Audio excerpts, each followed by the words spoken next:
Hello.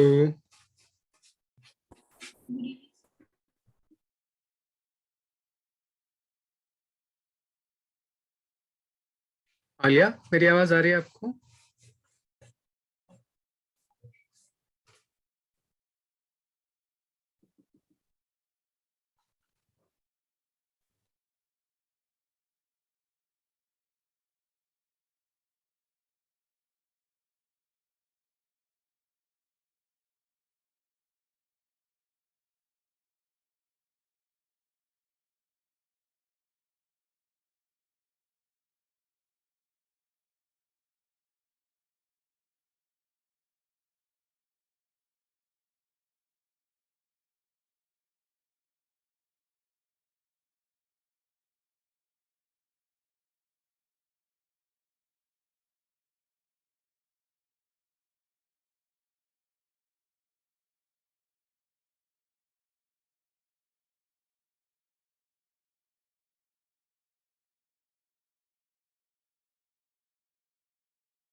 Hello. Aditi, मेरी आवाज आ रही है आपको?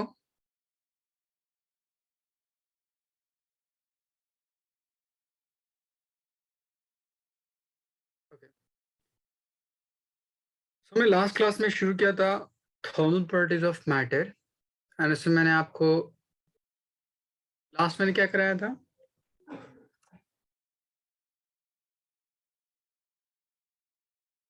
शुरू किया था नहीं किया था ये चैप्टर?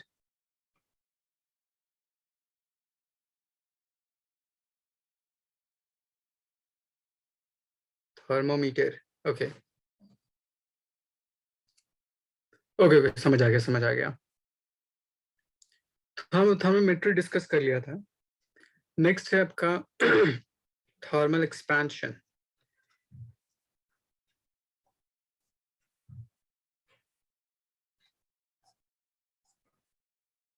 सपोज कर लीजिए कोई भी सॉलिड हो, किसी भी डायमेंशन में, one dimensional, two dimensional, three dimensional.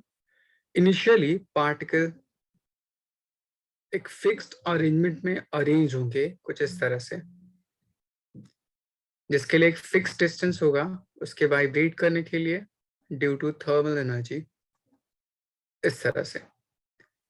तो ये अभी लो टेम्परेचर पे, जब यहाँ पे कोई भी टेम्परेचर इंक्रीज डिक्रीज नहीं किया उस पर्टिकुलर स्टेट में, ऐसी कंडीशन है।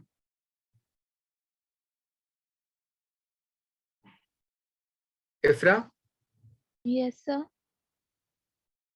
मैं यहाँ पे थर्मल प्रॉपर्टीज ऑफ मैटर पढ़ा रहा हूँ। आई होप आपको कोई डाउट नहीं होगा, या अगर कोई भी प्रॉब्लम होगी मुझसे डिस्कस कीजिएगा, ठीक है? Okay sir. सपोज कर लीजिए पार्टिकल एक फिक्स्ड अरेंजमेंट के साथ किसी भी सॉलिड में एग्जिस्ट कर रहा है इस तरह। अगर आपने टेम्परेचर बढ़ाया तो टेम्परेचर बढ़ाने की वजह से, थर्मल एनर्जी बढ़ने की वजह से उसकी बॉन्ड वीक होती है। बॉन्ड वीक होने की वजह से पार्टिकल के बीच का सेपरेशन बढ़ जाता है। तो सेपरेशन ऑल डायरेक्शन में, मेरे पास हॉरिजॉन्टल डायरेक्शन में as well as vertical direction, दोनों डायरेक्शन में। ये अगर थ्री डायमेंशनल बॉडी है तो जेड एक्सिस के अलॉन्ग, उसके अलॉन्ग भी सेपरेशन की, सारे पार्टिकल के बीच का सेपरेशन क्या कर जाता है, इंक्रीज कर जाता है। तो इनिशियली सिर्फ यहाँ से यहाँ तक इतना अमाउंट ऑफ लेंथ या इतना amount of breadth, but temperature raise करने की बेस पे पार्टिकल के बीच में सेपरेशन बढ़ने की वजह से ये लेंथ इतनी हो जाती है, एंड ये ब्रेथ फर्दर इंक्रीज होकर इतनी हो जाएगी, कुछ इस तरह से। तब मैं बोल सकता हूँ कि ये जो ऑब्जेक्ट है टेम्परेचर बढ़ाने की वजह से एक्सपेंशन शो कर रहा है, या हर ऑब्जेक्ट, हर सॉलिड टेम्परेचर बढ़ाने की वजह से क्या कर सकता है, एक्सपेंशन शो करता है। तब से पहला सवाल पूछा जाता है, why do solid expand on rising temperature? तो आप क्या बोलेगा? On increasing temperature bond get weaken. So separation between particle in all direction increases, hence it get expanded. Aditi, यहां तक कोई डाउट?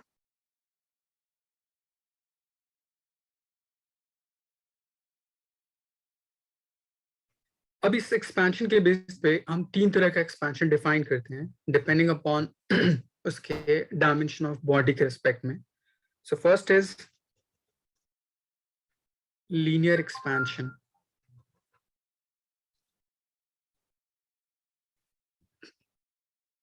कोई भी एक सॉलिड लीजिए, इनिशियली कुछ इतना अमाउंट ऑफ लेंथ, जैसे मैं टेम्परेचर बढ़ाऊं तो उसकी लेंथ इंक्रीज होने के बेस पे स्लाइटली कुछ इतनी हो जाती है.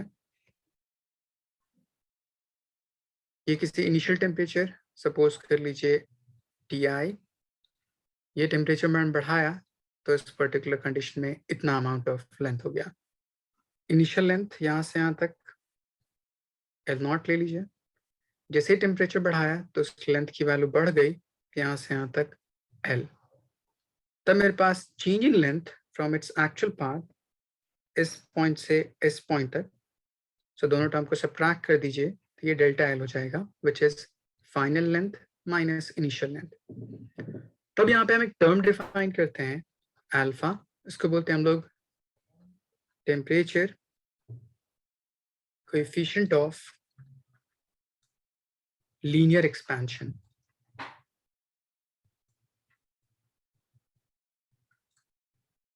तभी होता है alpha equals to delta L divide by initial length into change in temperature. ये जो क्वांटिटी है इसको बोल सकते हैं हम लोग fractional change in length, and ये मेरे पास जो टर्म है वो चेंज इन टेम्परेचर. तो एक्चुअली में इन दोनों टर्म के रेशियो को अल्फा बोलते हैं. डेल्टा L उसकी भी यूनिट मीटर, लेंथ उसकी भी unit metre, they will cancel out each other. इसलिए टेम्परेचर की यूनिट केल्विन ले लीजिए या सेल्सियस ले लीजिए, उसके यूनिट के बेस पे अल्फा की यूनिट डिफाइन होगी. इसलिए इसकी ऐसा यूनिट इज केल्विन इनवर्स और डिग्री सेल्सियस इनवर्स. तब हम इसको डिफाइन करते हैं अल्फा एक्चुअली में है क्या. तो आप बोलेगा it is ratio of fractional change in length to the change in temperature. So alpha is the ratio of fractional change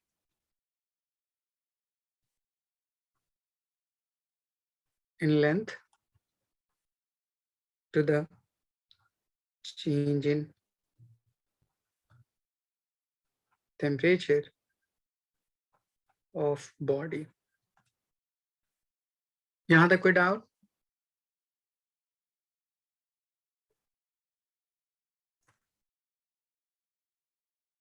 इफ्रा, कोई डाउट? No, sir. ओके, इसको नोट डाउन कीजिए.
Done, sir.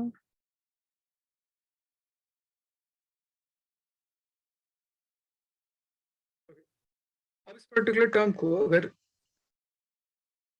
alpha equals to delta L divided by L naught into change in temperature delta T. मैंने cross multiplication किया, so delta L equals to alpha times L naught into delta T. इसको मैं लिख सकता हूँ L minus L naught equals to alpha times L naught into delta T. इसको side ले जाइए, so L is equals to L naught bracket alpha into delta T. तो ये मेरे पास फाइनल टर्म डिफाइन करता है किसी भी टेम्परेचर T पे लेंथ ऑफ ऑब्जेक्ट कितना हो सकता है उसके लिए डिफाइन करता है। अब इस पर्टिकुलर एक्सप्रेशन के बेस पे आपको अलग अलग एप्लीकेशन पूछे जाएंगे। पहला, अगर मैं थर्मल स्ट्रेन कैलकुलेट करने की कोशिश करूं, स्ट्रेन कुछ भी नहीं होता, रेशियो होता है change in length to the original length का रेशियो। तो यहाँ पे चेंज इन लेंथ अगर ओरिजिनल लेंथ के रिस्पेक्ट में कैलकुलेट करूं यूजिंग द अबव फॉर्मूला, ये टर्म किसके इक्वल हो जाएगा, alpha times delta T, first relation. इसी के रिस्पेक्ट में एक अनदर टर्म डिफाइन होता है, उसको बोलते हैं स्ट्रेस। चूंकि हम टेम्परेचर के टर्म में डिफाइन कर रहे हैं तो इसको बोल सकते हैं हम लोग थर्मल स्ट्रेस। तो ये होता है मेरे पास constant term Young's modulus into strain, इस वैल्यू को पुट कर दीजिए तो हो जाएगा y times alpha into delta T. Stress further equals to होता है force by area. So force और टेंशन अगर कैलकुलेट करना हो तब ये हो जाता है मेरे पास alpha into area Young's modulus into delta T. ये सारे अलग अलग टर्म आपसे क्वेश्चन पूछा जा सकता है। जैसे अगर आपको बोले कोई एक फ्रेम है, उस फ्रेम के इनसाइड कोई मेटालिक फ्रेम इंसर्ट किया गया किसी पर्टिकुलर टेम्परेचर, सपोज कर लो 20 डिग्री सेल्सियस पे, अगर मैं टेम्परेचर में बढ़ा दूं तो बढ़ाने टेम्परेचर की वजह से क्या होगा, ये सारी चीज चेंज करेंगी। Delta L by L not that is thermal strain, उसके रिस्पेक्ट में स्ट्रेस कितना अप्लाई होगा आउटर एज के ऊपर, फोर्स टेंशन कितना डेवलप करेगा, ये सारी चीजें हम कैलकुलेट कर सकते हैं इस पर्टिकुलर रिलेशन के बेस पे। यहाँ तक कोई डाउट? इफ्रा? No, sir. ओके, पहले इसको नोट डाउन कीजिए, फिर मैं आपको कुछ प्रॉब्लम बताता हूँ इस पर।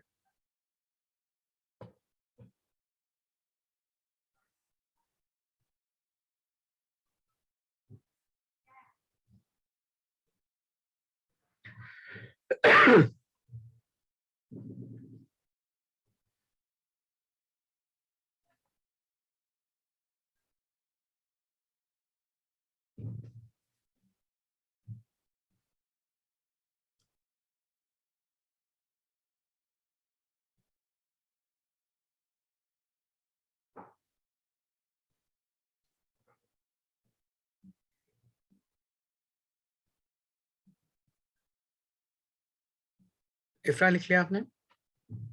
Just a minute, sir.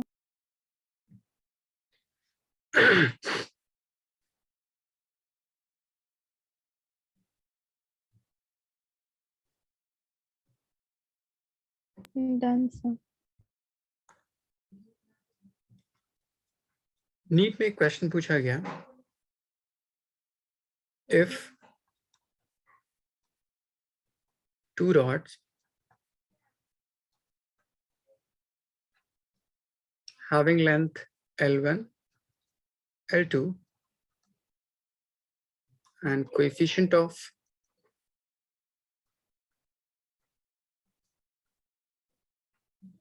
linear expansion is alpha 1 and alpha 2.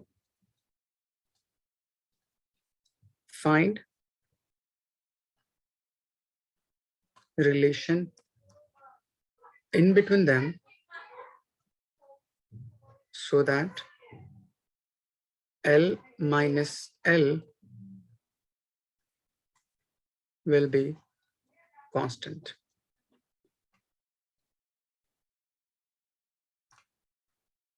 कोशिश कीजिए सॉल्व करने की।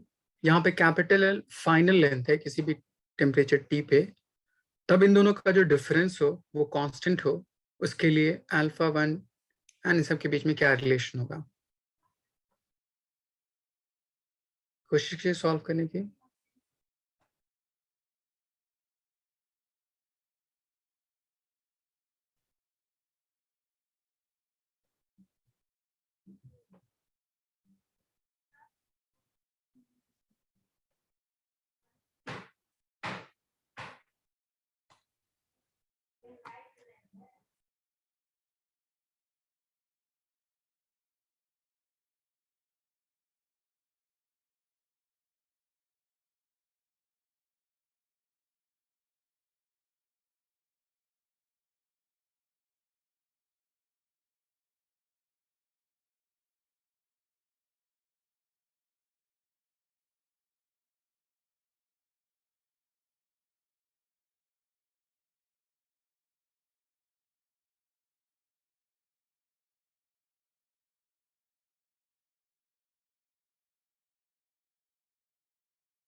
समझ आया?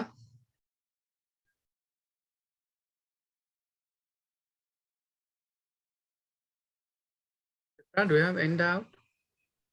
Sir, can you explain this question? आपके पास कोई दो रॉड है having length L1 and L2 initially having coefficient of linear expansion alpha 1 and alpha 2 respectively.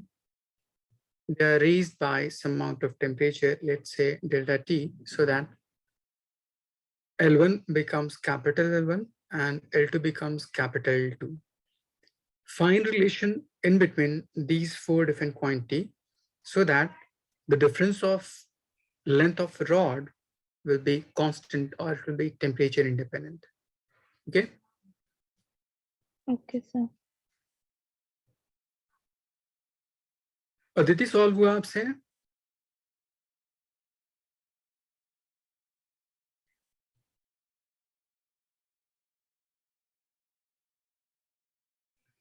देखिए मैं आपको अप्रोच करना सिखाता हूँ कैसे कीजिएगा।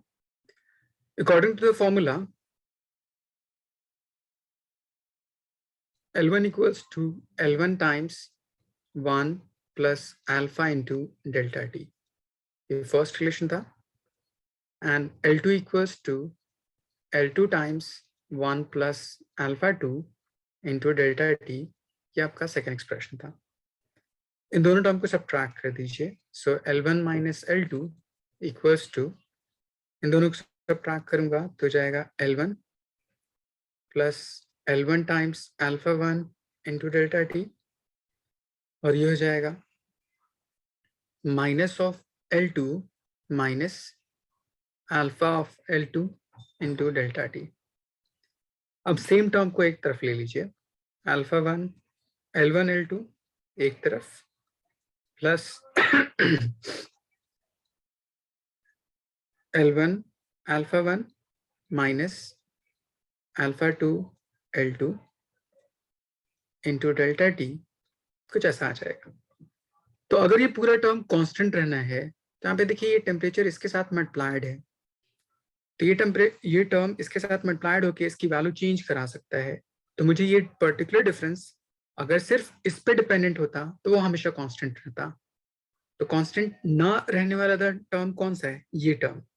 तो अगर इसका डिफरेंस 0 के इक्वल हो जाए तब ये टर्म मल्टीप्लाइड होकर पूरा टर्म 0 हो जाएगा, तभी डिफरेंस हमेशा इतना ही रहेगा, चाहे टेम्परेचर कितना भी रेज कीजिए, कितना भी कम कर दीजिए, कोई फर्क नहीं पड़ेगा। Therefore L1 alpha 1 should be equals to L2 alpha 2। लिख सकते हैं? Yes, sir.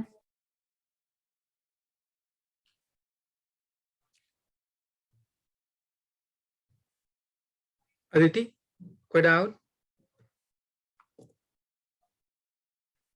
जस्ट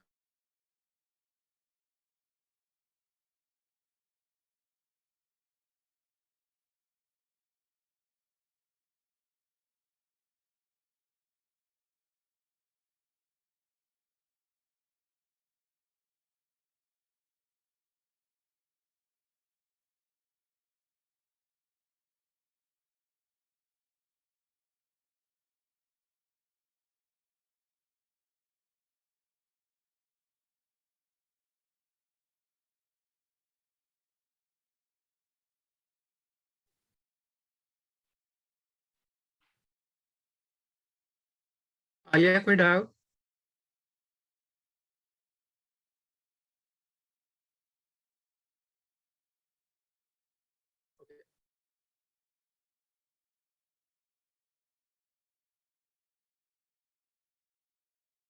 नहीं, जो लास्ट टर्म एक्सपैंड किया इसमें आपको दो टर्म आया।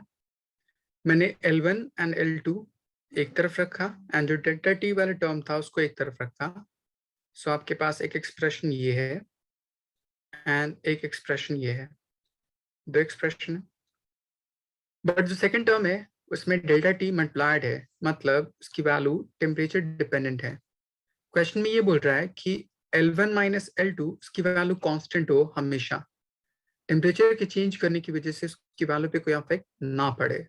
तो ये डिफरेंस कांस्टेंट कब होगा? जब टेम्परेचर डिपेंडेंट टर्म जीरो हो जाए, मतलब ये पर्टिकुलर क्वांटिटी अगर जीरो होगी तो टेम्परेचर कुछ भी चेंज कीजिए इस पे कोई इफेक्ट नहीं पड़ा, क्योंकि ये पूरा टर्म हमेशा कितना है, जीरो। तो सिर्फ इनिशियल लेंथ का डिफरेंस है, वो टर्म मेंटेन रहेगा। आई बस समझ, इसीलिए मैंने सेकेंड टर्म को जीरो की इक्वल इक्वेट किया है, वहां से हमारी वैल्यू रिलेशन आ गई। इफ्रा, is it clear? Yes, sir. Okay. इसी क्वेश्चन को एक दूसरी तरह से पूछा गया सेम नीट में। तो उसने कहा इफ rods are connected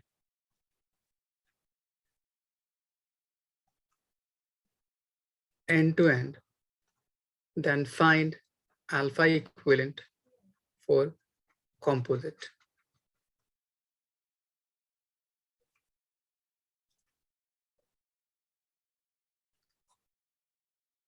अब देखिए इसका क्या मतलब, मैं आपको बताता हूं।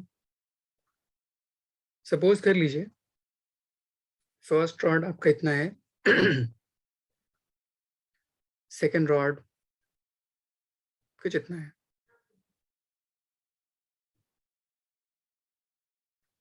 दोनों कंबाइन करके एक कॉमन सिंगल रॉड की तरह बिहेव करने लगा, कुछ इस तरह से। तब कहता है अल्फा इक्विवेलेंट कितना होगा उन दोनों के रिस्पेक्ट में। इस पर्टिकुलर रॉड की इनिशियल लेंथ L1, इसकी रॉड L2, इसे कोएफिशिएंट ऑफ एक्सपेंशन अल्फा 1, इसे कोएफिशिएंट ऑफ एक्सपेंशन अल्फा 2। तो अगर रॉड कॉम्पोजिट हो गया तब इसका अल्फा इक्विवेलेंट इस अल्फा 1 अल्फा 2 के साथ कैसे रिलेटेड होगा, वो रिलेशन डिराइव करना है। क्वेश्चन समझ आया? Yes, sir. Try to solve.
अगले कुछ समझ आया कैसे सॉल्व किया हूँ?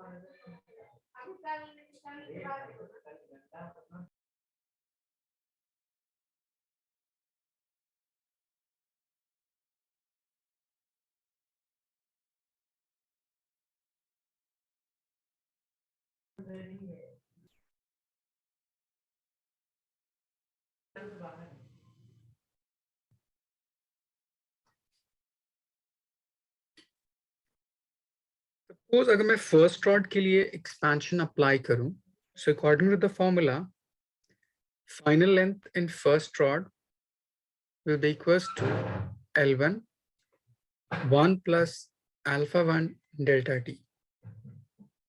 ये आपका फॉर्मूला था. सिमिलरली L2 equals to अगर अप्लाई करूं, so it will be L2 1 plus alpha into delta t.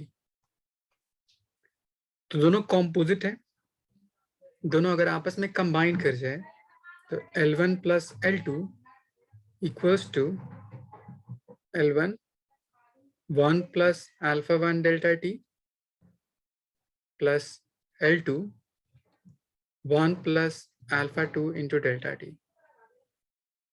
अब सेम टर्म को एक तरफ ले लीजिए, सो यहां से एक्सपैंड कीजिए L1 alpha 1 delta t, उसी तरह इसको एक्सपैंड कीजिए, सो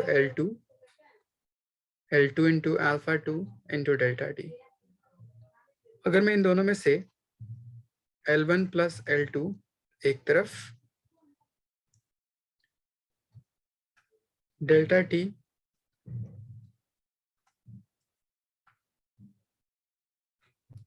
इन दोनों में से मैंने अल्फा 1 प्लस अल्फा 2 कॉमन निकालना है इस पूरे टर्म से.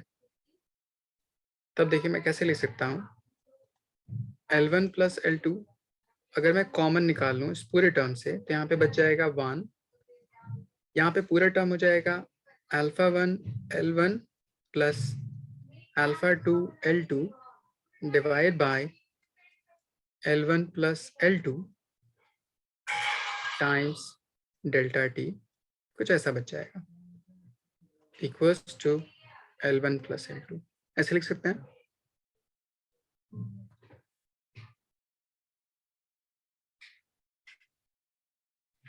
अब इस पर्टिकुलर टर्म को देखिए और इस इक्विवेलेंट रॉड को देखिए. अगर मैं इस इक्विवेलेंट रॉड को बोलूं कि वो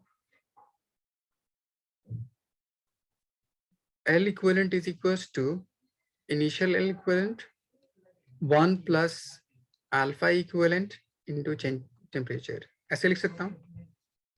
अब सारे टर्म को कंपेयर कीजिए. यहाँ पे L1 plus L2 L equivalent के इक्वल हो जाएगा. ये हो जाएगा मेरे पास 1 plus alpha equivalent into delta T is equals to this term. अब दोनों कंपेयर कीजिए. सो ये टर्म एंड ये टर्म सेम सेम है. 1 and 1 same same term, delta T and delta T same same term. So ये quantity किसके इक्वल हो जाएगी? इसके इक्वल हो जाएगी. समझ आया? Yeah, yes, sir.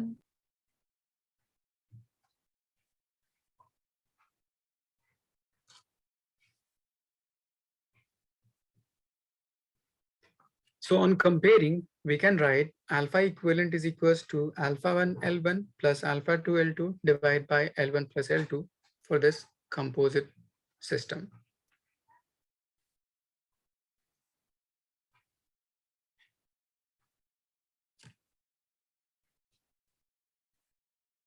इफ्रा वो चीज पूछिए जो आपको समझ नहीं आ रही है.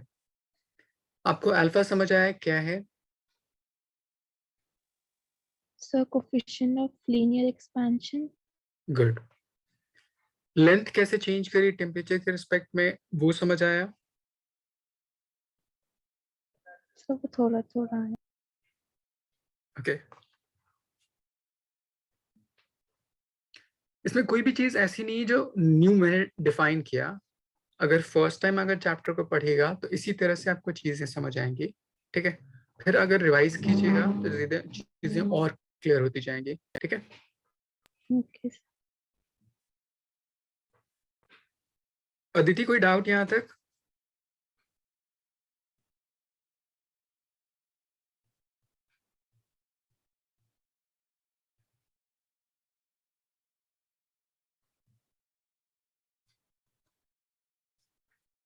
So on comparing, you can write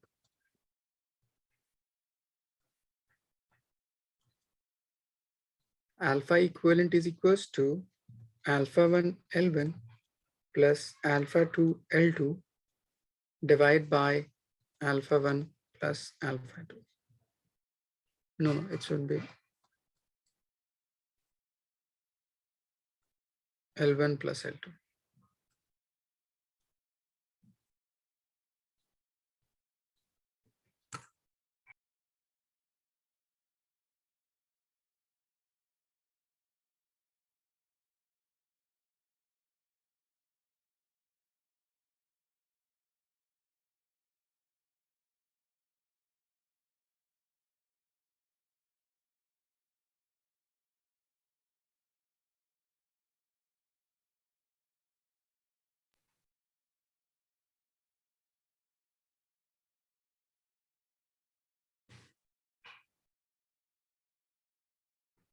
लिखिए आप लोगों ने।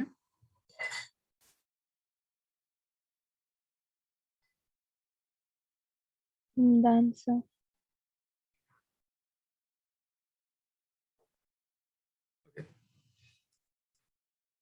इस पर्टिकुलर कोएफिशिएंट के रिस्पेक्ट में एक क्वेश्चन था। आपको बोले कि कोई एक रिंग है,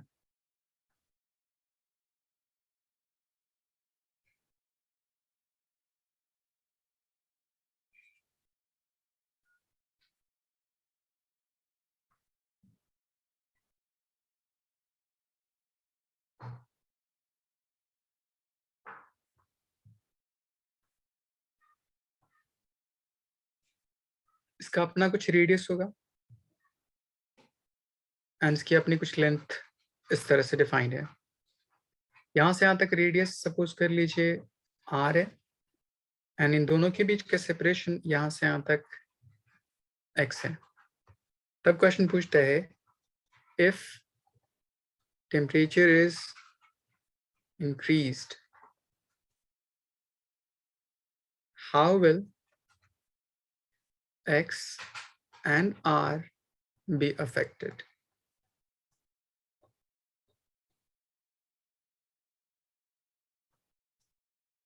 थोड़ा दिमाग दौड़ाइए एंड सोचिए कि x पे क्या फर्क पड़ेगा एंड r पे क्या फर्क पड़ेगा अगर मैं टेम्परेचर बढ़ाता हूं तब, using the concept of linear expansion.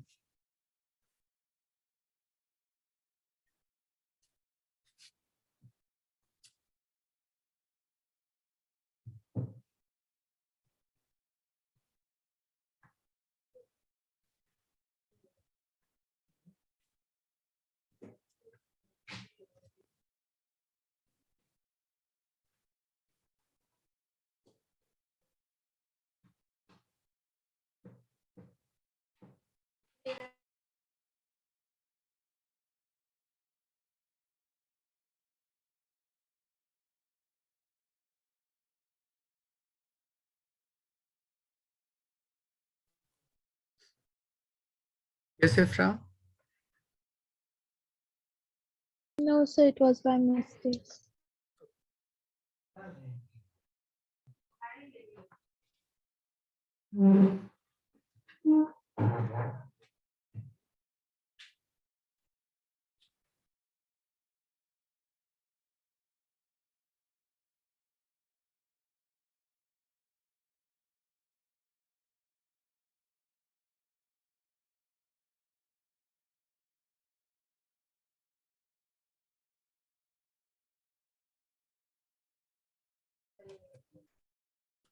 Good, Ifra. And what about x?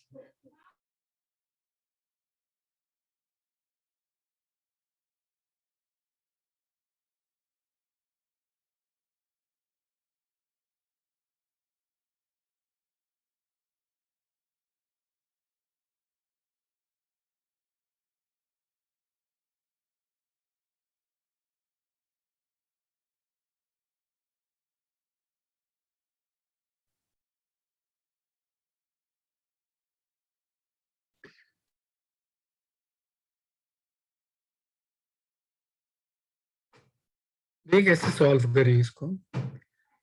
हर चीज ऑन इंक्रीजिंग टेम्परेचर इंक्रीज करती है इन लेंथ। ये टर्म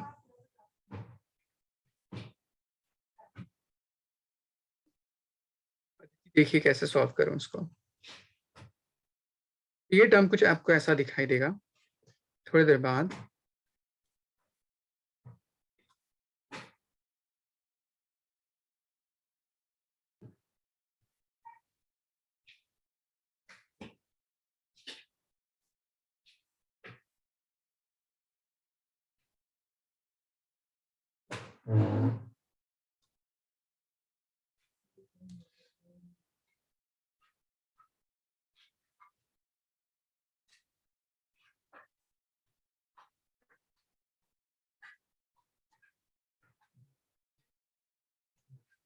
थोड़ी देर बाद आपको कुछ ऐसा दिखाई देगा, ऐसा। अब देखिए आर पे क्या फर्क पड़ा एंड एक्स पे क्या फर्क पड़ा। R has increased and X has decreased. Good. So X will decrease and R will increase. Aditi समझ आया?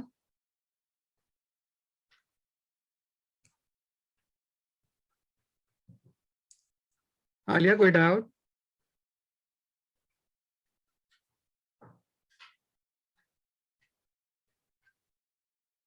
ओके लिख लिया यहाँ तक? Yes, sir. Next is about its application. First is bimetallic strip.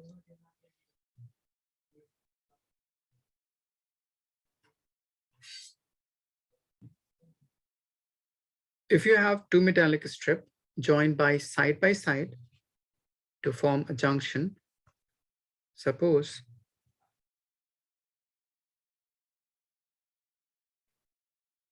ये आपका फर्स्ट एंड ये आपका second, joined end by end like this to form a composite which is called bimetallic strip. इसमें इस पर्टिकुलर टर्म का coefficient alpha 1 and इस particular term का coefficient alpha 2। मैंने सपोज किया अल्फा 1 की वैल्यू अल्फा 2 से क्या है, बड़ी है। अभी आपको दोनों कैसा दिखाई दे रहा है, इक्वल लेंथ का, equal area of cross section. अब यहां से दो क्वेश्चन पूछे जा सकते हैं। पहला क्वेश्चन होगा कि अगर मैं टेम्परेचर इंक्रीज करूं तो क्या फर्क पड़ेगा। दूसरा क्वेश्चन होगा अगर मैं टेम्परेचर डिक्रीज करूं तो क्या फर्क पड़ेगा। इफ्रा, do you have any idea? Sir तब टेम्परेचर इंक्रीज होगा तो ये दोनों भी इंक्रीज होंगे। कौन ज्यादा इंक्रीज करेगा, सर ब्लैक अल्फा वन 1 और ज्यादा रेड? करे, सब ब्लैक 1 गुड। और सो अगर अल्फा 1 ज्यादा इंक्रीज करेगा तो कुछ बेंड करने के बाद कुछ ऐसा हो जाएगा, क्योंकि उसका एक्सपेंशन ज्यादा,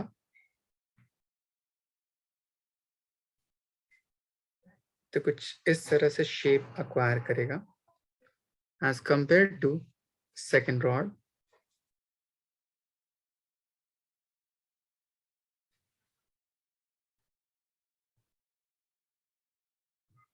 इस तरह से।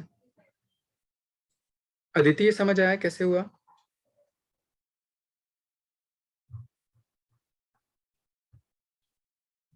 आलिया कोई डाउट? ओके नेक्स्ट इज अगर मैं टेम्परेचर डिक्रीज करूं तो क्या फर्क पड़ेगा। आलिया?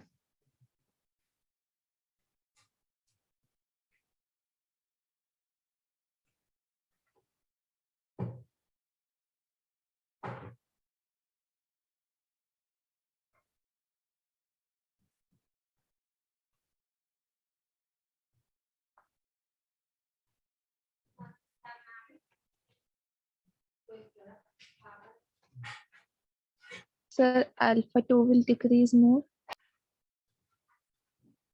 ओके अदिति, क्या ये जवाब सही है या आप अपना आंसर चेंज करना चाहती हैं?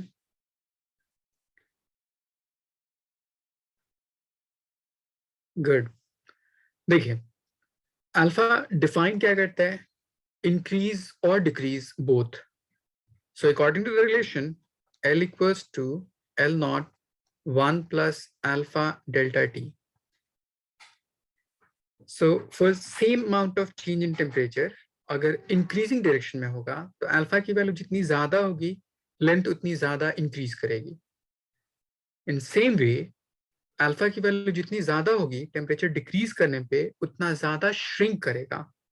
So it will decrease more if alpha is more. Is it clear, Isra? Yes, sir.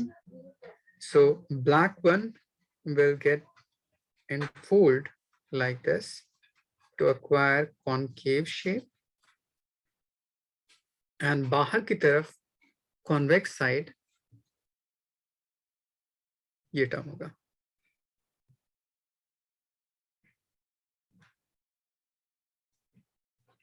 So temperature जब डिक्रीज करते हैं तो जिसका अल्फा ज्यादा होगा वो ज्यादा श्रिंक करेगा, इसलिए वो इनवर्ड होगा।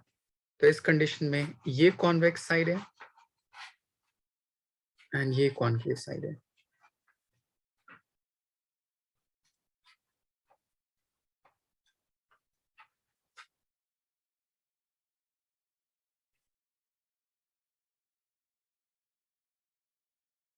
Safan, you may join after some time.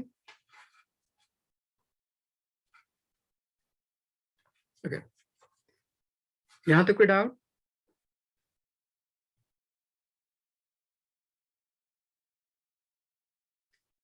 Next term इसमें आपसे क्वेश्चन पूछा जा सकता है उसके इंक्रीज एंड डिक्रीज करने के बेस पे, या आपको सिंपली उसके साइड के बेस पे क्वेश्चन पूछा जाएगा। कौन सा स्ट्रिप कॉन्वेक्स साइड होगा, कौन सा स्ट्रिप कॉनकेव साइड होगा ऑन टेम्परेचर राइज और ऑन टेम्परेचर फॉल, उसके बेस पे हम डिफाइन कर सकते हैं। इफ्रा आपने लिख लिया? Yes, sir. Next is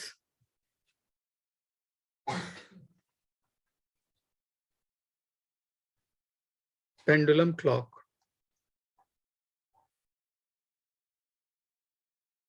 suppose कर लीजिए आपके पास कोई क्लॉक है which is configured by any pendulum, जिसमें पेंडुलम जो है वो कोई मेटालिक बॉडी है। सपोज कर लीजिए कोई मेटल जो स्विंग कर रहा है टू एंड फ्रो। इस स्विंग करने के बेस पे वो वॉल क्लॉक मूव कर रही है। इसके स्विंग करने से कैसे मैच करती है मैं आपको डिफाइन करता हूँ। यहां से स्टार्ट हुआ मूवमेंट करना यहां तक, तो एक कंप्लीट ऑसिलेशन कुछ इस तरह से, कुछ इस तरह से। तो यहां से स्टार्ट करूं, एक बार स्विंग करूं यहां से यहां तक एंड फिर वापस आऊं यहां से यहां तक, तो एक हाफ ऑसिलेशन के लिए टाइम लगता है 1 सेकेंड, अदर हाफ ऑसिलेशन के लिए टाइम लगता है 1 सेकेंड, इसीलिए इसका टाइम पीरियड टोटल 2 सेकेंड का होता है। ड्यूरिंग विच जो घड़ी है ये अपने ओरिजिनल पोजीशन से 1 सेकेंड प्लस 1 सेकेंड 2 बार टक एंड टक रीड करती है। ये बाय नेचर कुछ ऐसा है। अब चूंकि मेरे पास ये जो रॉड है वो मेटालिक रॉड है, मेटालिक, उसका टाइम पीरियड टेम्परेचर पे अफेक्टेड होगा। तो मैं अभी अज्यूम कर रहा हूँ कि किसी भी टेम्परेचर T0 के ऊपर इसको कॉन्फ़िगर किया गया उसकी एक एक्यूरेट रीडिंग शो करने के लिए। So time period equals to 2 pi root under L by G। ये हमने फॉर्मूला डिराइव करना सीखा था सेकेंड चैप्टर में यूनिट्स एंड डायमेंशन में, time period of simple pendulum. अब इस टर्म को अगर मैं टेम्परेचर चेंज करूं इस रॉड पे क्या इफेक्ट पड़ेगा मैं ये डिफाइन करने की कोशिश कर रहा हूं। सो टेम्परेचर अगर बढ़ाएगा तो उसकी लेंथ चेंज कर जाएगी। L is equals to L naught 1 plus alpha into change in temperature delta theta. मैंने यहाँ पे थीटा से रिप्रेजेंट किया चेंज इन टेम्परेचर को। तो यहाँ पे देखिए लेंथ की वैल्यू बढ़ जा रही है। लेंथ की वैल्यू बढ़ने की वजह से time period of simple pendulum increase कर जाएगा। सो इस फॉर्मूले को एवर पुट कर दीजिए। So T equals to 2 pi L naught 1 plus alpha delta theta divide by gravity root under, ऐसे लिख सकता हूं।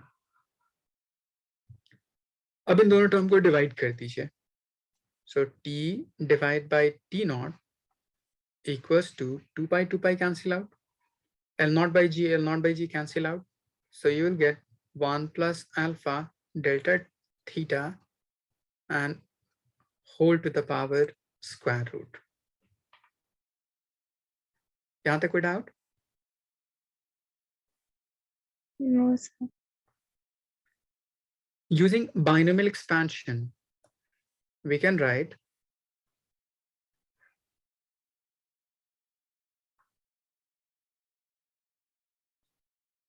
t over t naught equals to 1 plus this exponent will move to its coefficient like 1 plus half of alpha delta theta. Suppose कर लीजिए 1 plus x to the power अगर n है तो binomial expansion पे 1 plus n times x इस तरह से लिख सकते हैं। तो मैंने सेम टर्म यहाँ पे इस तरह से लिखा।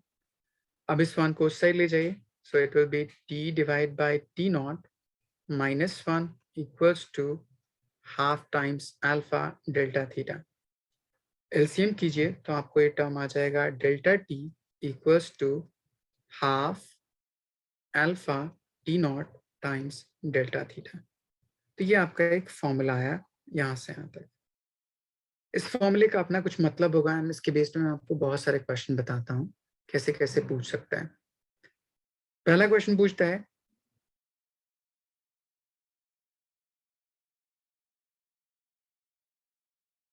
इस पर्टिकुलर टर्म में जो डेल्टा टी है वो किस बात को डिफाइन करेगा, तो आप बोलिएगा चेंज इन टाइम पीरियड को, मतलब या लॉस और गेन इन टाइम को। So delta t defines you loss or gain in time. Alpha आपको पता है क्या है, temperature coefficient of linear expansion. T define करता है T naught, period of time जिसके लिए हम कैलकुलेशन कर रहे हैं, period of time for we are calculating change in और loss in time. Delta T is change in temperature. तो आपको क्वेश्चन पूछेगा कि मान लीजिए पेंडुलम क्लॉक कॉन्फ़िगर किया गया कि 20 डिग्री सेल्सियस पे प्रॉपर वर्क करे, बट इसको ट्रांसपोर्ट कर दिया गया किसी ऐसी कंट्री में जहाँ का टेम्परेचर ज़्यादा है, सपोज कर लीजिए 40 डिग्री सेल्सियस। तो टेम्परेचर इंक्रीज करने की वजह से उसके लेंथ ऑफ पेंडुलम में चेंज आएगा, जिसकी बेस पे इसकी रीडिंग क्या हो जाएगी, चेंज कर जाएगी। So for particular period of time वो कुछ गलत रीडिंग शो करने लगेगा। तो कितना amount of change in time होगा, उसके लिए हमने ये फॉर्मूला डिफाइन किया। इफ्रा, is it clear? Yes, sir. Okay, यहाँ तक आप लिखिए, फिर मैं आपको डिफाइन करता हूँ कब चीजों को कैसे सॉल्व करते हैं, ये इस फॉर्मूले का एक्चुअल मतलब क्या होगा।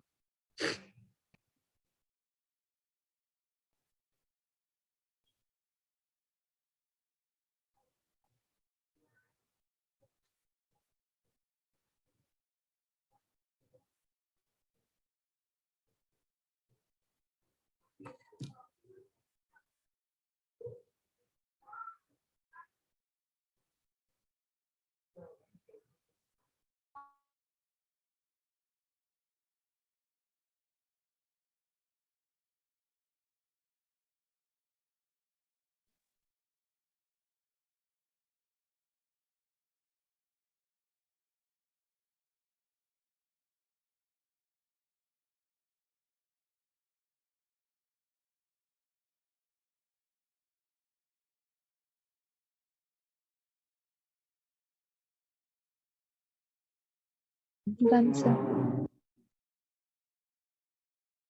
अब देखिए इसके बेस पे क्वेश्चन कैसे पूछा जाएगा। जैसे मैं बोलूं कि अगर मैं समर सीजन में जाऊं या विंटर सीजन में जाऊं तो क्या फर्क पड़ेगा।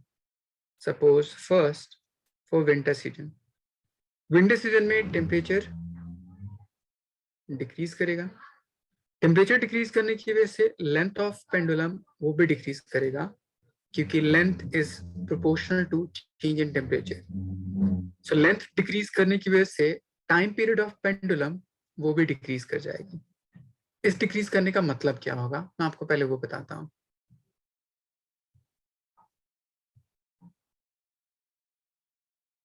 ये कोई क्लॉक पहले ये स्विंग कर रहा था अपने पोजीशन यहां से किसी दूसरे एंड तक 1 सेकेंड में,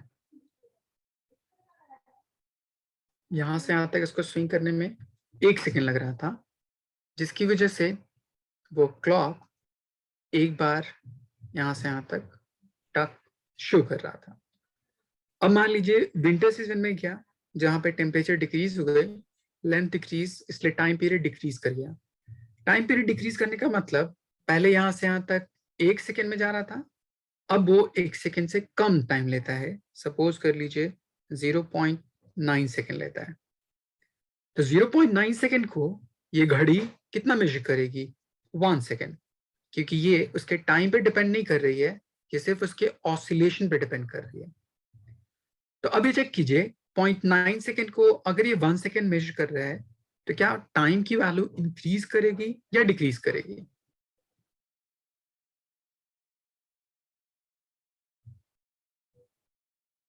इफ्रा, Yes, sir. Can you repeat your question again?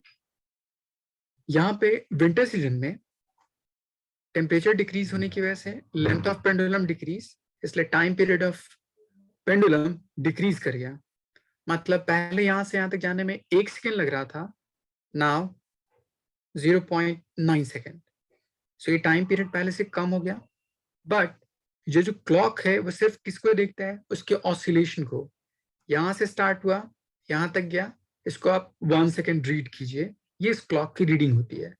चाहे वो 0.9 सेकेंड मिले, 1.1 सेकेंड मिले या 1 सेकेंड मिले, उसको हमेशा वो 1 ही मेजर करेगा। तो अभी ये कितना रीड कर रहा है, 0.9 सेकेंड। क्लॉक कितना रीड कर रहा है, 1 सेकेंड। सो क्लॉक की रीडिंग इंक्रीज कर रही है, डिक्रीज कर रही है?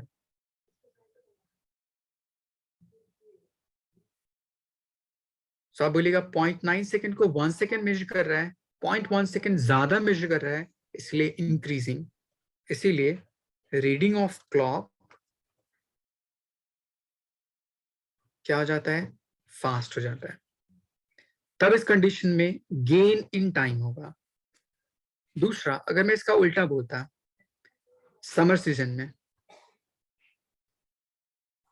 समर सीजन में टेम्परेचर राइज होने की वजह से लेंथ ऑफ पेंडुलम वो भी इंक्रीज कर जाएगा, टाइम पीरियड ऑफ पेंडुलम वो भी इंक्रीज कर जाएगा।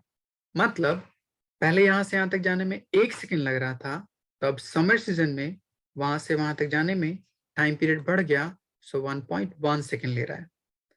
अब ये 1.1 सेकेंड में एक ऑसिलेशन कर रहा है, तो घड़ी तो सिर्फ एक ही ऑसिलेशन को शो करेगी, तब वो कितना मेजर करेगी, 1 सेकेंड। अब ये 1.1 को 1 रीड कर रहा है, तो रीडिंग ऑफ क्लॉक डिक्रीज करेगी, इंक्रीज करेगी? Sir, decrease. So reading of clock slow हो जाएगी एंड इसमें लॉस्ट इन टाइम डिफाइन होगा। तब इन दोनों कंडीशन के लिए फर्स्ट डेल्टा टी इस कंडीशन में गेन इन टाइम होगा, equals to half alpha T naught. Change in temperature यहाँ पे होगा थीटा नॉट माइनस थीटा, क्योंकि थीटा की वैल्यू थीटा नॉट से कम हो जाएगी, इसलिए इस कंडीशन में चेंज इन टाइम को लॉस इन टाइम बोल सकते हैं। तो ये हो जाएगा half alpha T naught. Change in temperature, final temperature की वैल्यू इनिशियल टेम्परेचर से बड़ी हो जाएगी, समर सीजन में है, इसीलिए लॉस इन टाइम डिफाइंड होगा। तो या तो आपको क्वेश्चन सिर्फ ये पूछ सकता है कि रीडिंग ऑफ क्लॉक फास्ट होगी या स्लो होगी, स्कूल के एग्जाम में पूछा सकता है, या कंपटीशन में डायरेक्टली ये वैल्यूज गिवन हो सकती हैं, उसके बेस पे डिफाइन करने के लिए। मैं आपको एक क्वेश्चन पूछता हूँ, स्पेस जेई में क्वेश्चन पूछा, इसको नोट डाउन कीजिए, फिर मैं बताता हूँ सॉल्व कैसे करेंगे।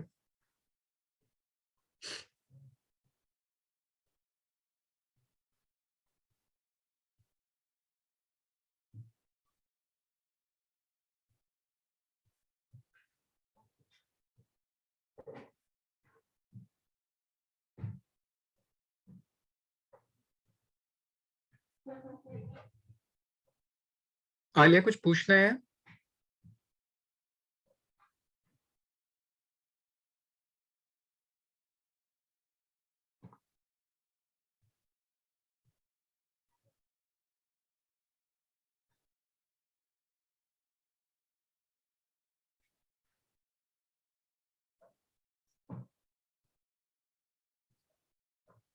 Ifra, you have done?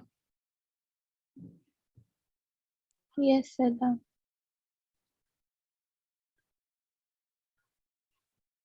एक क्वेश्चन पूछा, if a pendulum clock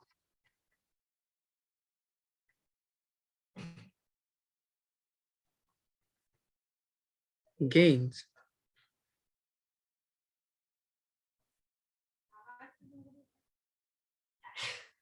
4 seconds in one day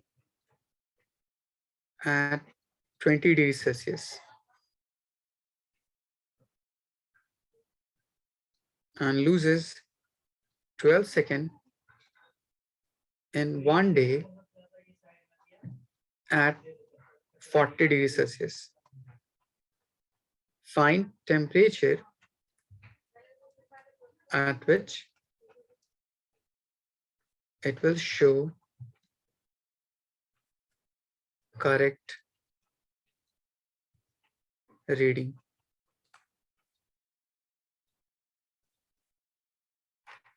आप ऊपर वाले फॉर्मूले में वैल्यूज पुट कीजिए, आपको थीटा नॉट की वैल्यू फाइंड आउट करनी है।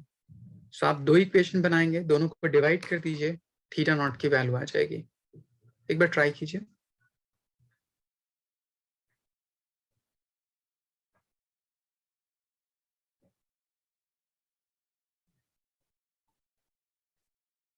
यहाँ पे टी नॉट 1 डे है, कंप्लीट 1 डे।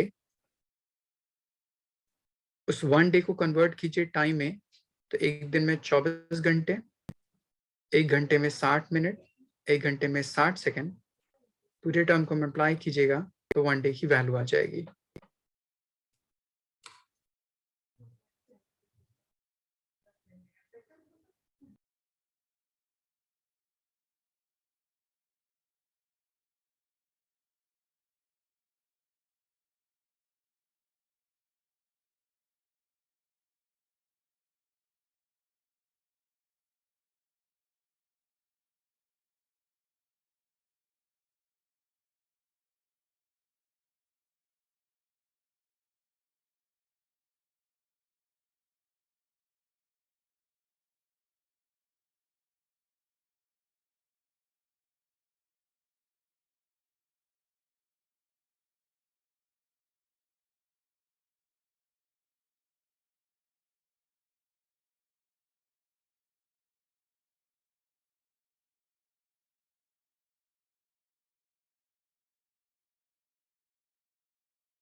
गुड अदिति।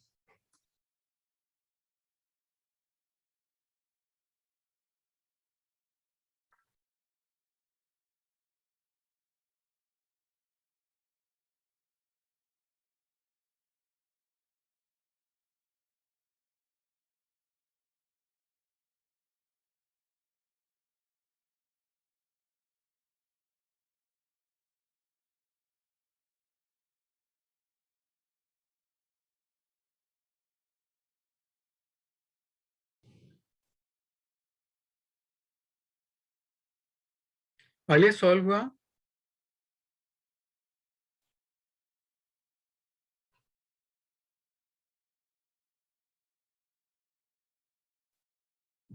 देखिए आप ऊपर वाला फॉर्मूला अप्लाई कीजिए, delta T that is for gain in time. So 4 second का गेन है इन 1 डे, कब? 20 डिग्री सेल्सियस पे। So it will be 4 equals to half alpha T naught is 1 day,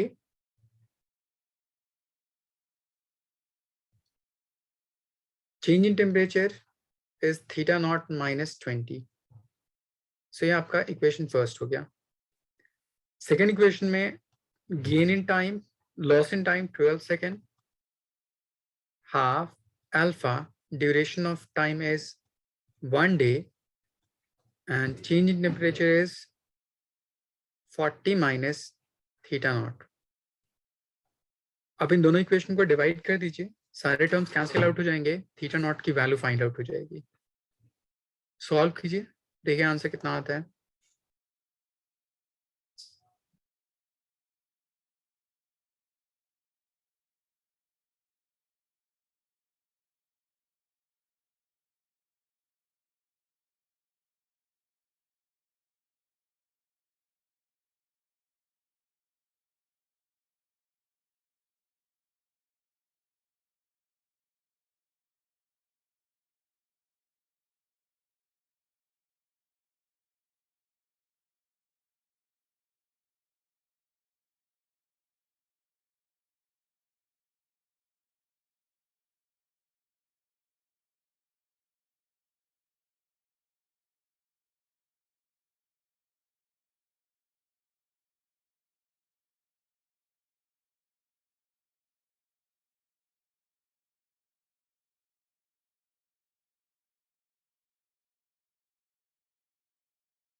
देखिए दोनों टर्म को डिवाइड कीजिएगा, ये टर्म कैंसिल आउट, और टाइम्स में ये सारे टर्म कैंसिल आउट हो जाएंगे, सिर्फ आपको ये टर्म बच जाएगा। सो इसको सिंप्लीफाई कीजिए, देखिए कुछ आंसर आपका ऐसा आएगा, 1/3 equals to theta naught minus 20 divided by 40 minus theta naught। Cross multiplication कर दीजिए, सो 40 minus theta naught equals to 3 theta naught minus 60, तो हो जाएगा 100 equals to 4 times theta naught, और theta naught is equals to 25 degree Celsius. मतलब उस clock को configure किया गया था 25 डिग्री सेल्सियस पे प्रॉपर वर्क करने के लिए। यहां तक कोई डाउट? इफ्रा कुछ समझ आया आपको? Yes sir. अगर आपको सेम क्वेश्चन में अल्फा की वैल्यू कैलकुलेट करने के लिए कहता, तो आप इस वैल्यू को पुट कर देते उस इक्वेशन में, कोई भी एक टर्म में, 4 equals to half alpha T naught 1 day, 1 day की value 24 hours into 60 minutes into 60 seconds, change in temperature is 25 minus 20। इसको सिंप्लीफाई कर लेते, अल्फा की वैल्यू फाइंड आउट हो जाती। आई बात समझ? Yes sir. ओके, इसको लिख लीजिए,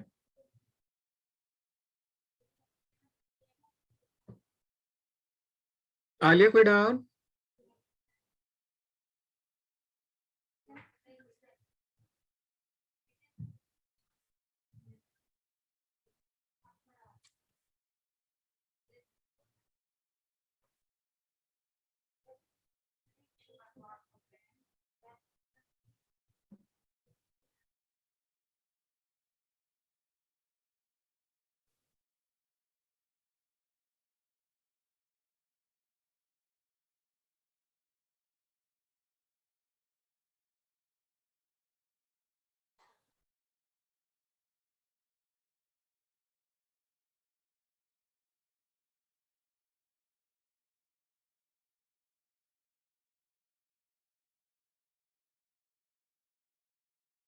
लिख लिया आप लोगों ने यहाँ तक? So just one second.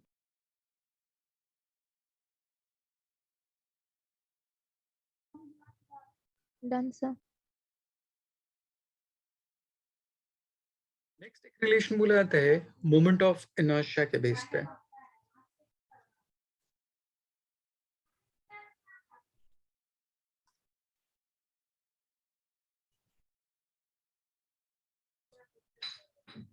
कहता है कि कोई भी एक रॉड ले लीजिए जिसकी इनिशियल लेंथ कुछ L0 है। अगर मैंने टेम्परेचर बढ़ाया तो उसके लेंथ में चेंज आएगा और उसकी लेंथ चेंज होके कुछ इतनी बड़ी हो गई। इन दोनों टर्म को रोटेट कराइए from same given axis. Suppose कर लीजिए ये आपका एक्सिस ऑफ रोटेशन है, यहां से मैंने रोटेट कराया। ये आपका एक्सिस ऑफ रोटेशन है, यहां से मैंने रोटेट कराया। तो इन दोनों कंडीशन में मोमेंट ऑफ इनर्शिया पे कैसे अफेक्ट होगा मैं वो डिफाइन करने की कोशिश कर रहा हूँ। इनिशियली लेंथ L0 है किसी भी टेम्परेचर θ0 पे। अब लेंथ L हो गई सम टेम्परेचर T पे, थीटा पे। सो मोमेंट ऑफ इनर्शिया उसका सिंपल फॉर्मूला आता है m टाइम्स L² बाई 3।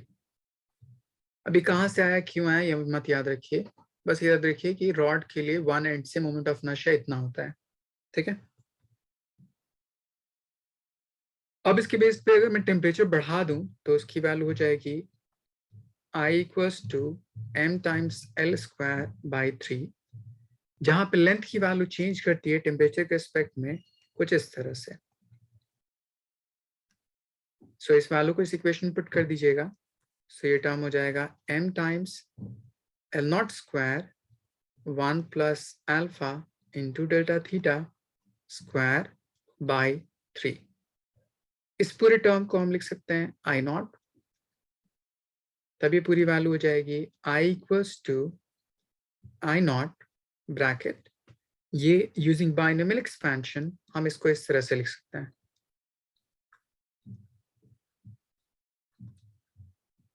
इफ्रासिस समझ आया आपको?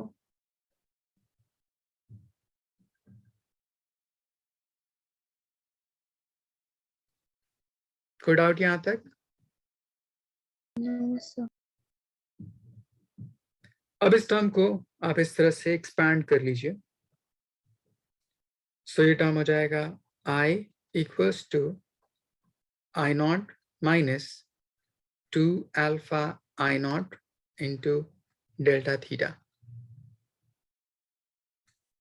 मैं I0 को उससे ले गया, सबट्रैक्ट करने में यहाँ पे प्लस हो जाएगा, equals to 2 times of alpha into I0 delta theta.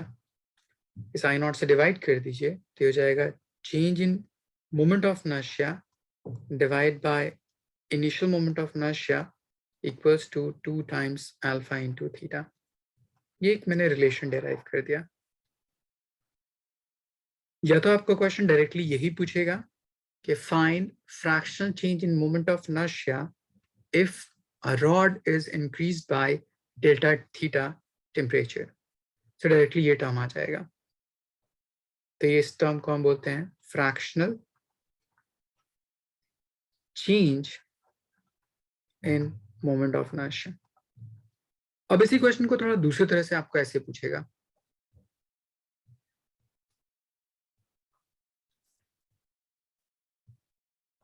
पहले यहाँ तक आप नोट डाउन कीजिए, फिर मैं सेकंड क्वेश्चन बताता हूँ इसी पे based.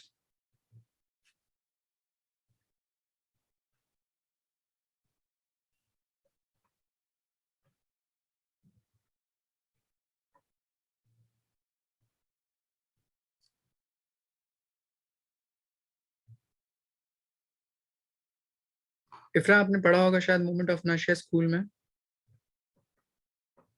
Yes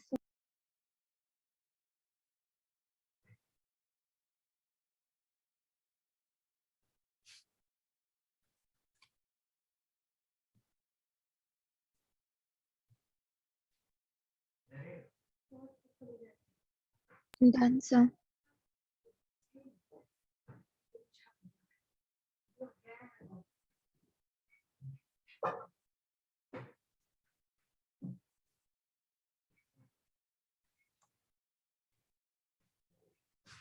okay, next question पूछता है आपको एंगुलर वेलोसिटी में कितना चेंज आएगा उसके बेस पे। तो हमने एक टर्म पढ़ा था, angular momentum equals to moment of inertia into angular velocity.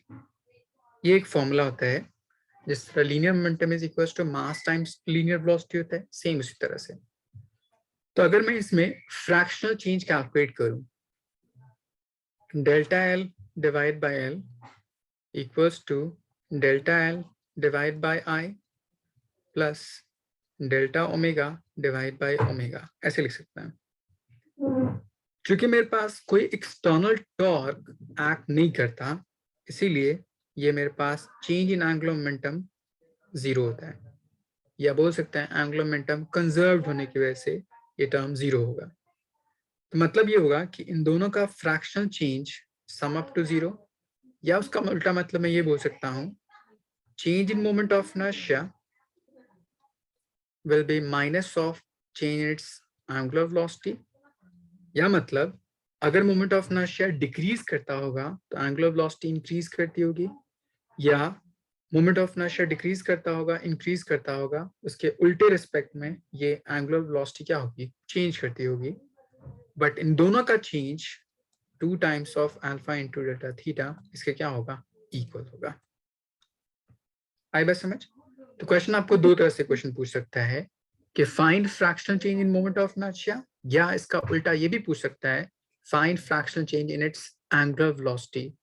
तो ये मत बोलिएगा सर ने हमें सिर्फ मोमेंट ऑफ इनर्शिया डेराइव कराया था, बट नीट में क्वेश्चन एंगुलर वेलोसिटी पे था, तो मैंने इसलिए दोनों तरीका से समझा दिया आपको। समझ आया? Yes sir. ओके,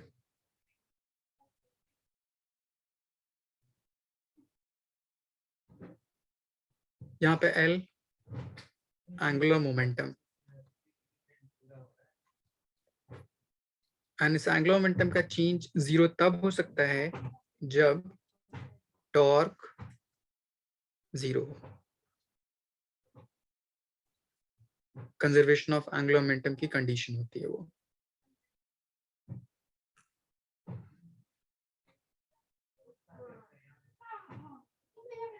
आलिया, यहाँ तक कोई डाउट?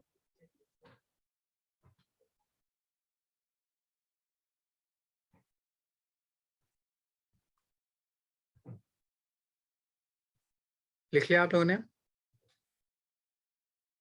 Yes sir.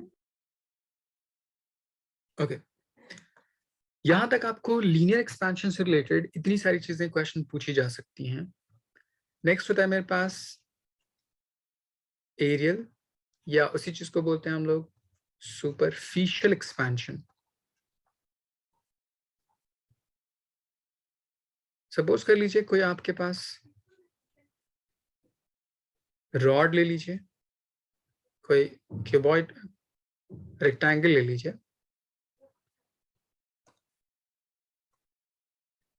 जो इनिशियली कुछ इतना अमाउंट ऑफ लेंथ पहले था। जब मैंने टेम्परेचर बढ़ाया तो टेम्परेचर बढ़ाने की वजह से उसकी लेंथ एंड ब्रेथ दोनों इंक्रीज करेगी। So initially it was L0 and B0, यहां से यहां तक। टेम्परेचर बढ़ाने की वजह से लेंथ की वैल्यू इतनी हो गई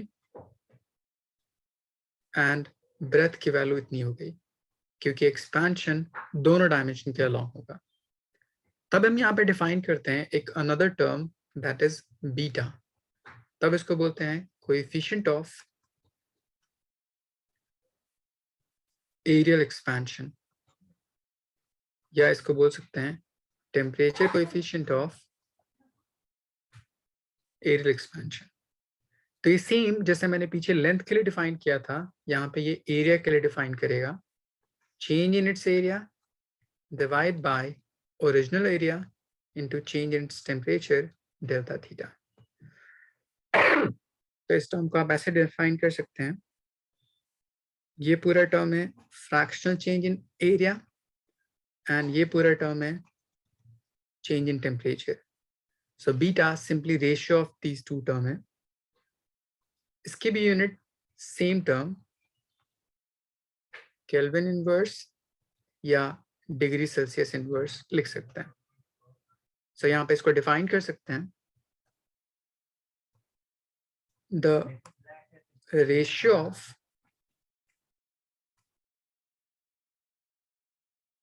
fractional change in area to the rise in temperature is called, or change in temperature is called beta. अब यहाँ से क्रॉस मल्टीप्लिकेशन कीजिए, सॉल्व कीजिए, तो एग्जैक्टली सेम फॉर्मूला आता है a equals to a naught 1 plus beta into delta theta, जो हमने लेंथ के लिए डिफाइन किया था।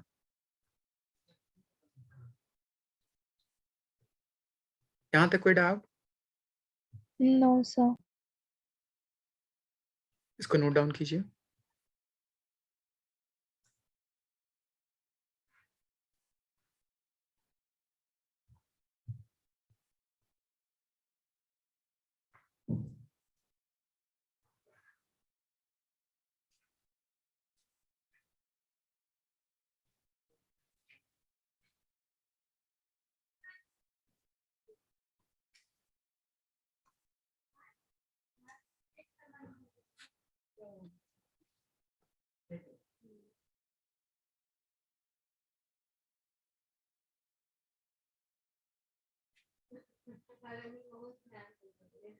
Done sir.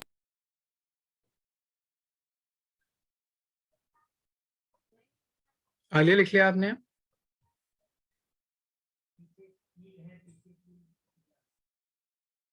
ओके अब इसके बेस पे हम डिफाइन कर सकते हैं relation between alpha and beta. देखिए कैसे डिफाइन करेंगे, relation between alpha and beta. Alpha मेरे पास लीनियर एक्सपेंशन था, तो उसके बेस पे लेंथ लिख सकते हैं L equals to L naught 1 plus alpha into delta theta, length के रिस्पेक्ट में। सिमिलरली ब्रेथ में भी चेंज आ रहा है, so it will be B naught 1 plus alpha delta theta, breadth लिख सकते हैं। अगर मैं दोनों को मल्टीप्लाई कर लूं एरिया कैलकुलेट करने के लिए, so L into B equals to L naught into B naught 1 plus alpha delta theta उसका स्क्वायर, ऐसे लिख सकते हैं। मैंने दोनों टर्म को मल्टीप्लाई कर लिया, so on multiplying the equation, अब ये पूरी वैल्यू हो जाएगी एरिया, ये हो जाएगी ए नॉट, एंड ये टर्म यूजिंग बाइनोमियल एक्सपेंशन मैं कुछ ऐसे लिख सकता हूँ, A equals to A naught 1 plus 2 times alpha into delta theta. अब इस इक्वेशन एरिया के लिए और ये जो इक्वेशन लिखा था एरिया के लिए, दोनों को कंपेयर कीजिए। आपको क्या दिख रहा है अल्फा एंड बीटा के बीच में रिलेशन? यहाँ पे देखिए coefficient of temperature 2 alpha, and यहाँ पे देखिए कोएफिशिएंट ऑफ टेम्परेचर बीटा, बाकी सारी चीजें इक्वल है। Yes sir. So we can write beta equals to twice of alpha और alpha equals to beta by 2।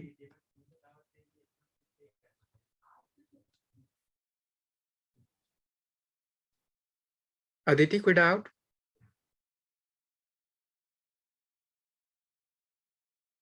सो आपके स्कूल के एग्जाम में ये डिराइव करने के लिए बोलेंगे आपसे, derive relation between alpha and beta, या आगे इसके बेस पे न्यूमेरिकल में सॉल्व करने में यूज में आएगा ये।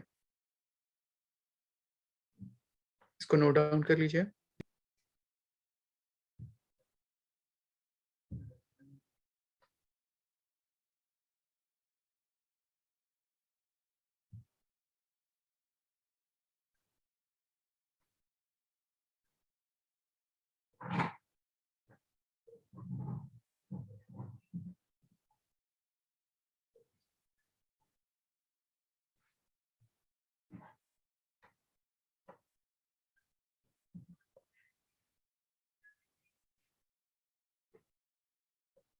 इफ्रा लिख लिया आपने? 1 minute.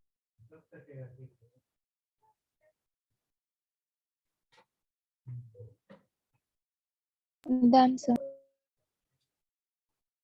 सो आई होप कि यहाँ तक कोई डाउट नहीं आज क्लास से रिलेटेड, या कुछ डाउट है तो पूछिए।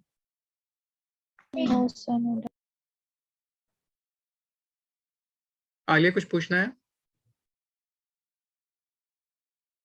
ओके, सो इतना रिवाइज कीजिए, जितने सारे मैंने प्रॉब्लम डिस्कस किए हैं उसको सॉल्व कीजिए, एंड इसके बेस पे और प्रॉब्लम सॉल्व करने की कोशिश कीजिए, ठीक है? फिर नेक्स्ट क्लास में आपको वॉल्यूमेट्रिक एक्सपेंशन एंड उससे रिलेटेड कॉन्सेप्ट, देन कैलोरीमेट्री जो सबसे इंपॉर्टेंट पार्ट है इस चैप्टर का, वो डिस्कस करूंगा, ठीक है? ओके, आज क्लास के लिए इतना ही।